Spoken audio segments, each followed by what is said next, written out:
For 9 seasons, those gentle goodnights echoing from Waltons Mountain made millions of viewers feel like they belonged to something bigger than themselves. The show offered comfort during uncertain times, a reminder that family still mattered when everything else felt fragile. But what happened when the cameras stopped rolling tells a completely different story. Some cast members faced heartbreaks no script could prepare them for. One beloved actor was blacklisted and lost everything before finding redemption. Another suffered a devastating stroke but returned to the show against all odds in a moment that left audiences in tears. A young star died suddenly at 54, shocking the entertainment world. And the survivors living today in 2025 have taken paths nobody saw coming. We're uncovering what really happened to all the cast members, the tragedies that broke them, the strength that rebuilt them, and the legacies they left behind. Some of these revelations will surprise you. Others will move you in ways you never expected. Stay with us, because by the end, you'll see this beloved family in a completely new light. Richard Thomas became the literary conscience of the Waltons when he stepped into the role of John Boy at just 21 years old. Born June 13, 1951 in New York City, Thomas embodied every young dreamer who ever wanted something more from life while still cherishing where they came from. His portrayal captured the restlessness familiar to anyone torn between ambition and roots, between the pull of home and the hunger for something bigger. That emotional honesty earned him an Emmy and established him as one of the most gifted young actors of his generation. Yet despite sudden fame, Thomas never let Hollywood consume him. He kept returning to the stage, proving his versatility through Shakespeare, national tours, and critically praised Broadway performances. His later television work only reinforced the thoughtful, grounded presence fans had admired since the beginning. Now 73, Richard Thomas remains a living reminder that success doesn't require losing yourself. He still inspires anyone who ever dreamed big from a small place, carrying forward a spirit that made the show feel timeless. Ralph Waite brought something irreplaceable to the role of John Walton Sr. when he joined the series at age 44. Born June 22, 1928 in White Plains, New York, Waite became the steady moral backbone millions of viewers depended on.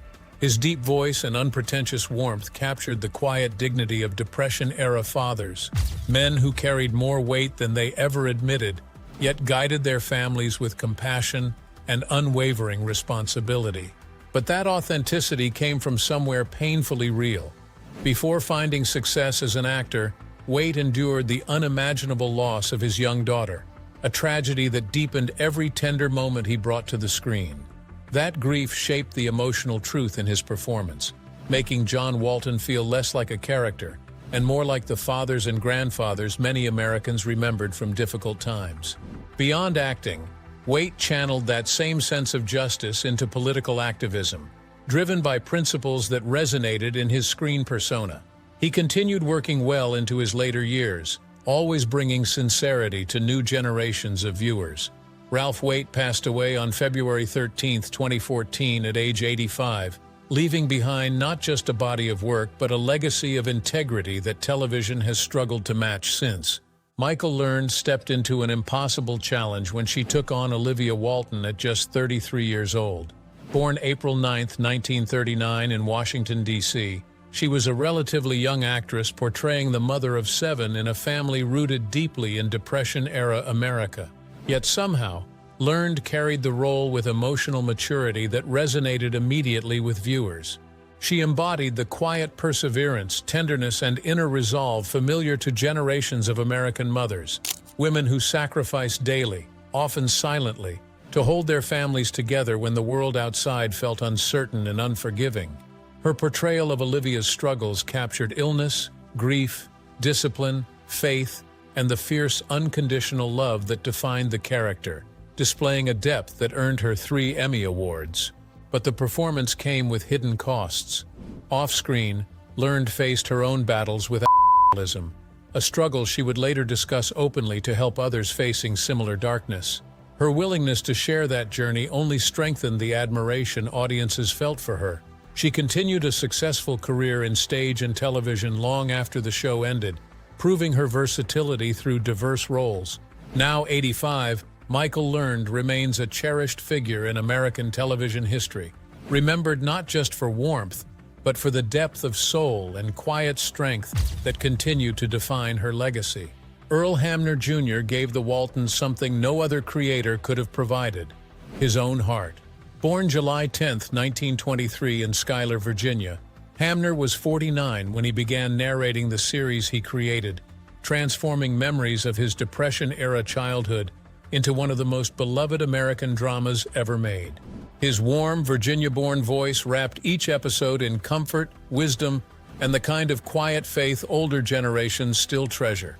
Hamner's storytelling offered viewers a world where family bonds, simple decency, and perseverance through hardship weren't just possible but essential. He portrayed everyday people, parents working long hours, children learning right from wrong, and communities holding each other up, always with sincerity rather than sentimentality.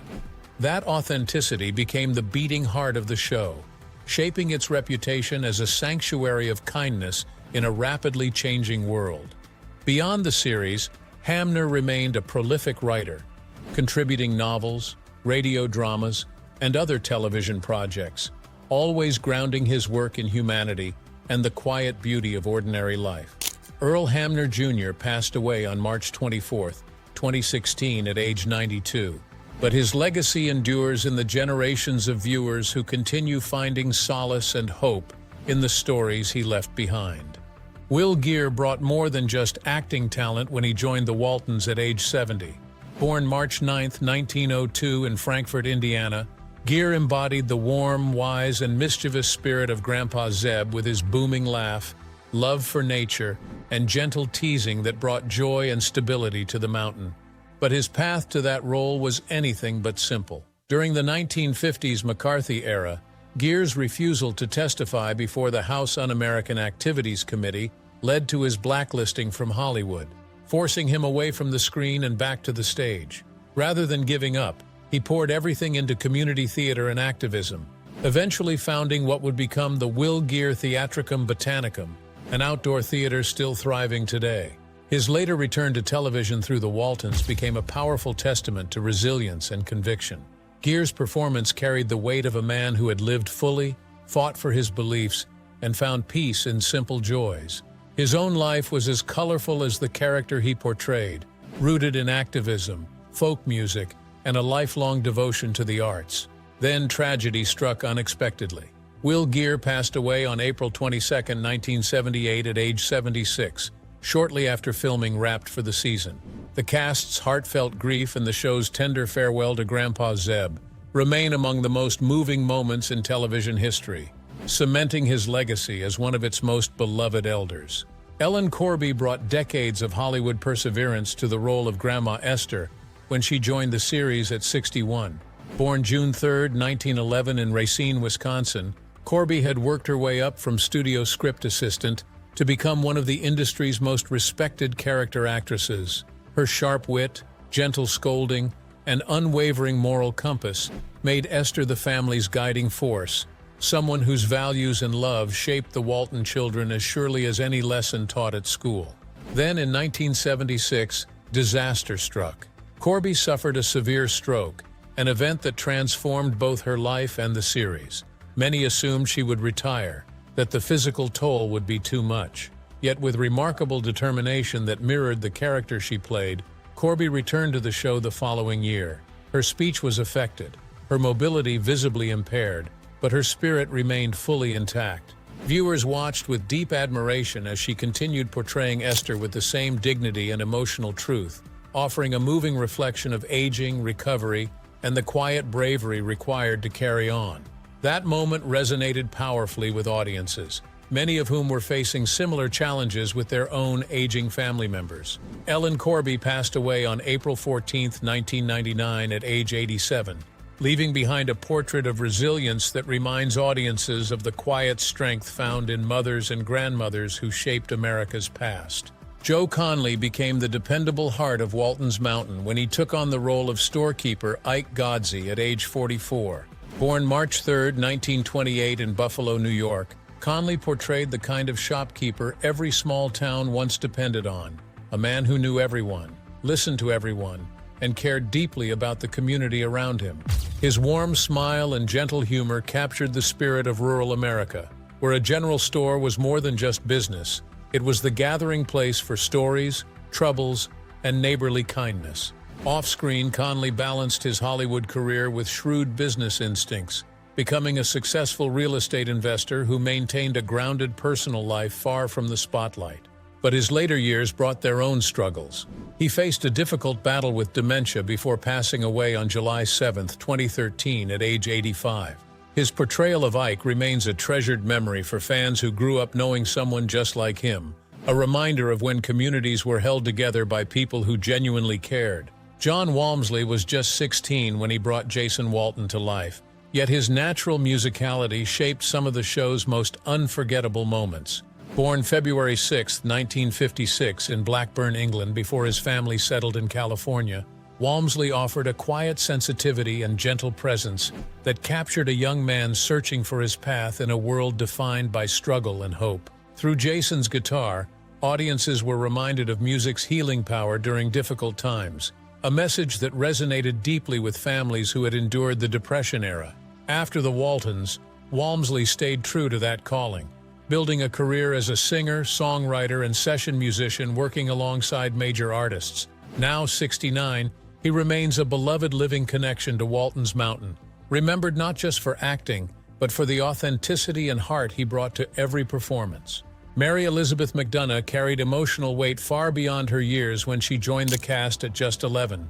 Born May 4, 1961 in Van Nuys, California, McDonough portrayed Erin Walton with a maturity that belied her age.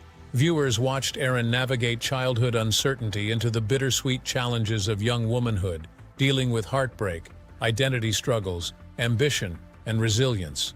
McDonough's gentle expressions and soft-spoken warmth made Erin feel authentic to millions of girls growing up alongside her. Later, she opened up about personal health battles and used her platform to advocate for wellness and awareness, becoming an important voice for women navigating the long-term pressures of fame and self-image. Today, at 63, she remains admired for her candor, grace, and the unforgettable tenderness she brought to the Walton family. Eric Scott was only 14 when he began portraying Ben Walton, the spirited, entrepreneurial son whose youthful fire and determination became one of the show's emotional anchors. Born October 17, 1958 in Los Angeles, Scott captured Ben's restlessness and ambition with sincerity that resonated deeply. Audiences watched Ben chase big dreams, wrestle with responsibility, fall in and out of love, and gradually mature into a strong, hardworking man, mirroring experiences of countless American families during the Depression. But off-screen, Scott's life took difficult turns. The tragic loss of his first wife brought heartbreak that shaped his path forward. Yet much like the character he portrayed, he found strength in rebuilding, creating a quiet, stable life outside Hollywood while running his own business. Now 66, Eric Scott remains a cherished part of the Walton legacy, remembered for the sincerity and boyish grit he brought to the mountain. Judy Norton was just 14 when she began bringing Mary Ellen Walton to life, playing the strong-willed eldest daughter whose dreams stretched far beyond the mountain. Born January 11, 1958 in Santa Monica, California, Norton portrayed a spirited girl whose stubbornness, compassion, and fierce determination made her a fan favorite. Mary Ellen's journey from tomboy to nurse reflected the resilience of Depression-era women who held families and communities together through struggle.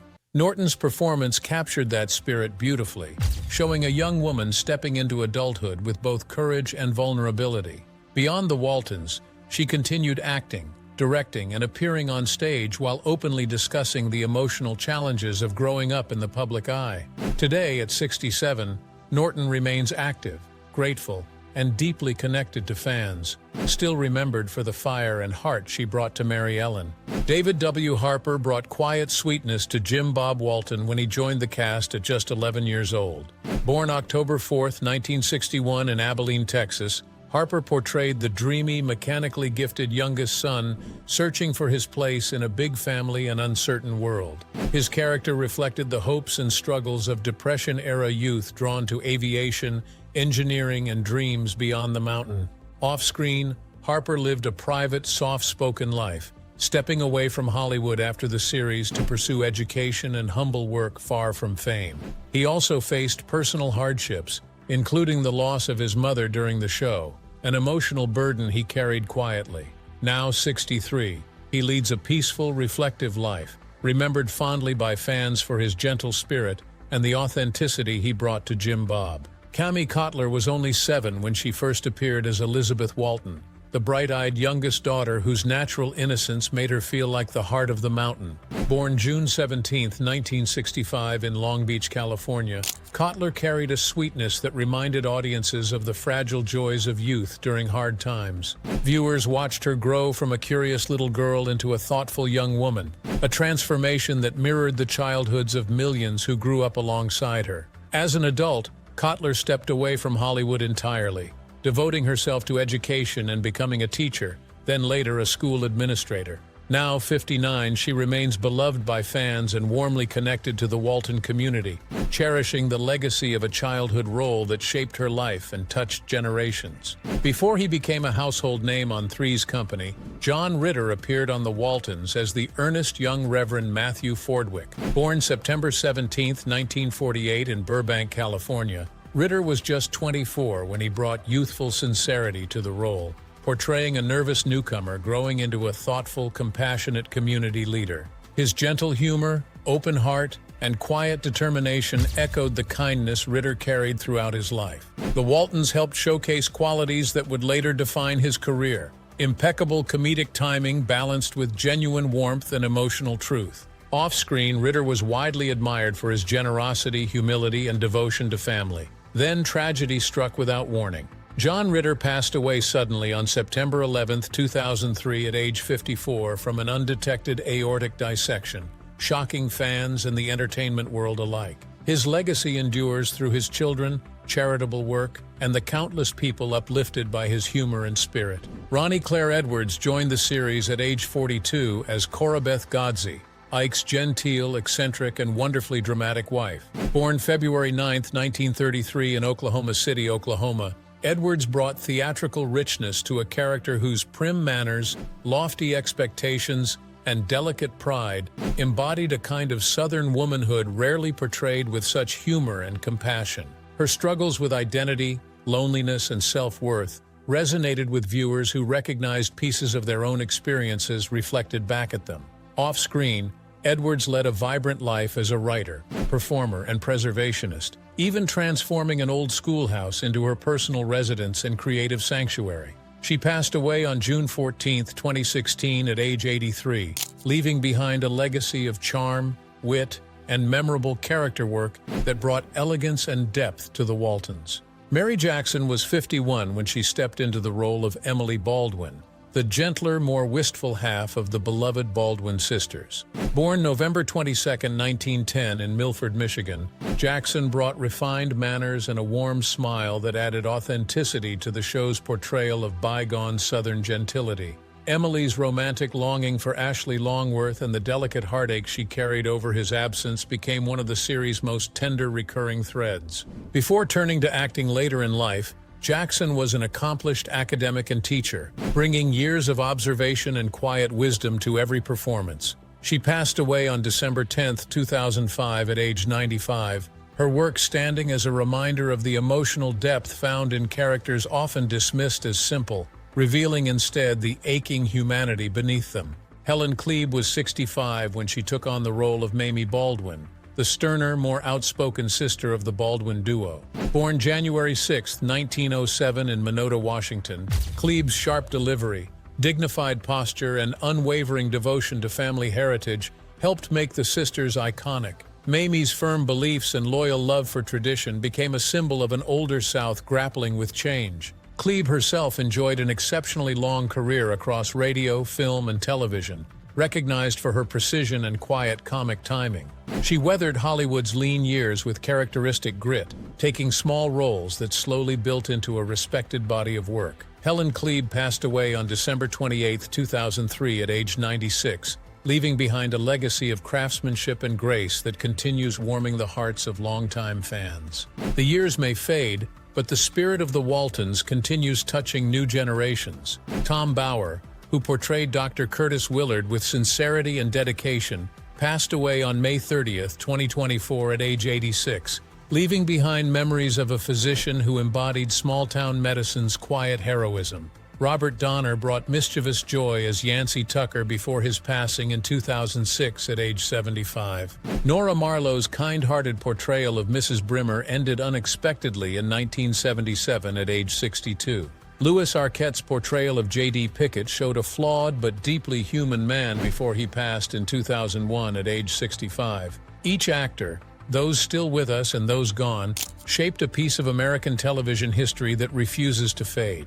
The ones who remain carry forward memories of a simpler time when family mattered most. The ones we've lost left behind stories more emotional and profound than any script could capture. Together, they created something that transcended entertainment. They gave us comfort during uncertain times, reminded us that goodness still existed, and showed us that family, in all its messy, complicated, beautiful reality, remains worth fighting for. Their legacy lives on not just in reruns, but in the hearts of everyone who ever found solace on Waltons Mountain, a place that will forever feel like home.